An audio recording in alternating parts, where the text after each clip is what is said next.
فرمایا آج لیلۃ النصف من شعبان، شعبان کی 15ویں رات ہے، درمیانی شب ہے۔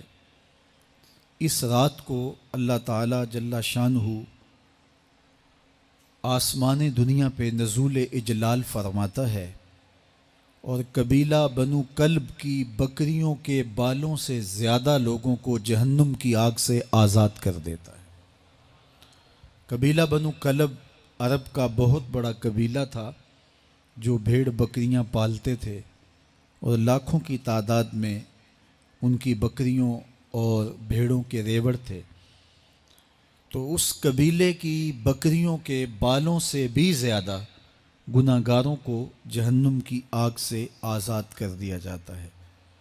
تو یہ وہ بابرکت شب رحمت ہے، شب نور ہے، جس کے دامن میں اتنی برکتیں ہیں کہ کوئی محروم نہیں رہتا۔